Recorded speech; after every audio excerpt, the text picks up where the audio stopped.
Supervised machine ലേണിംഗിലെ first അൽഗോരിതമാണ് linear regression എന്ന് പറയുന്നത്. ഇതൊരു സിമ്പിൾ അൽഗോരിതമാണ്. റിഗ്രഷൻ ടൈപ്പ് പ്രോബ്ലംസിൽ നമുക്ക് ഈ ഒരു അൽഗോരിതം യൂസ് ചെയ്യാം. ഈ ഒരു അൽഗോരിതം യൂസ് ചെയ്യണമെങ്കിൽ വാരിയബിൾസ് തമ്മിൽ ഒരു ലീനിയർ റിലേഷൻഷിപ്പ് ഉണ്ടായിരിക്കണം.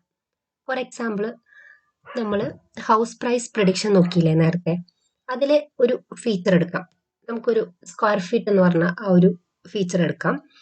ആ ഒരു ഏരിയ ഓഫ് ഹൗസ് എന്ന ഫീച്ചർ വാല്യൂ കൂടുന്നതിനനുസരിച്ച് പ്രൈസും സാധാരണയായി കൂടും അല്ലേ? ദാറ്റ് മീൻസ് ആ ഒരു സ്ക്വയർ ഫീറ്റും പ്രൈസും തമ്മിൽ ഒരു ലീനിയർ റിലേഷൻഷിപ്പ് മെയിൻറ്റെയിൻ ചെയ്യുന്നുണ്ട്. അപ്പോൾ ലീനിയർ മീൻസ് എന്താ? സ്ട്രെയിറ്റ്. ഇവിടെ ഇൻഡിപെൻഡന്റ് വാരിയബിൾസ്, ഇവിടെ ആരാണ് ഇൻഡിപെൻഡന്റ് വാരിയബിൾ ആയിട്ട് വരുന്നത്? അതായത് എക്സ് ഫീച്ചർ എന്ന് പറയുന്നത് ഇവിടെ ഒറ്റ ഫീച്ചർ എടുത്തിട്ടുള്ളൂ. അത് ഏരിയ ഓഫ് ഹൗസ് ആണ്, അതായത് സ്ക്വയർ ഫീറ്റ്.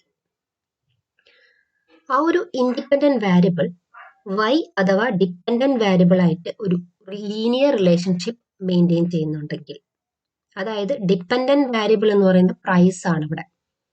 കാരണം ഇൻഡിപെൻഡന്റ് വാരിയബിൾ ആയ ഏരിയ ഓഫ് ഹൗസിനെ ഡിപ്പെൻഡ് ചെയ്തിട്ടാണ് ഇവിടെ വൈ പ്രിഡിക്റ്റ് ചെയ്യുന്നത്. അപ്പോൾ വൈ ഒരു ഡിപ്പെൻഡന്റ് വാരിയബിൾ ആണ്, എക്സ് എന്ന് പറയുന്നത് ഇൻഡിപെൻഡന്റ് വാരിയബിളും.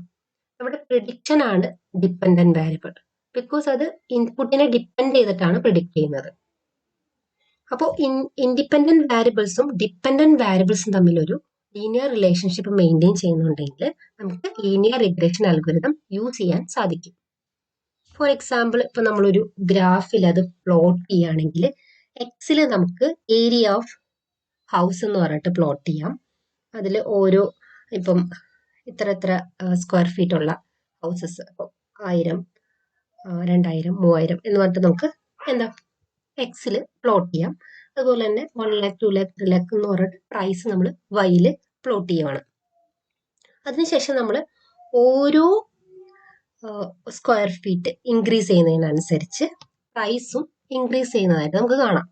അതായത് നമ്മൾ ഓരോ ഡാറ്റ പോയിന്റ് പ്ലോട്ട് ചെയ്തതിന് ശേഷം ഒരു ലൈൻ വരച്ചാൽ, ആ ഡാറ്റ പോയിന്റ്സിലൂടെ ഒരു ലൈൻ വരച്ചാൽ അത് കറക്റ്റ് സ്ട്രെയിറ്റ് ലൈൻ ആയിട്ട് കിട്ടുന്നതായിട്ട് കാണാം.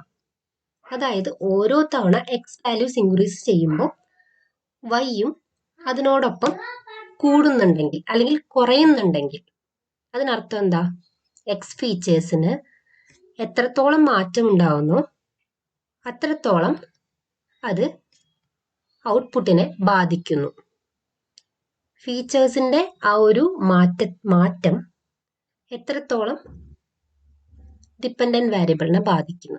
ആ ഒരു ലീനിയർ റിലേഷൻഷിപ്പ് അത് കൂടുന്നതാവാം, കുറയുന്നതാവാം. ഫോർ എക്സാമ്പിൾ, ഇപ്പം ഒരു കാറിന്റെ ഏജ് അത് കൂടുന്നതിനനുസരിച്ച് പ്രൈസ് കുറയാനാണ് സാധ്യത.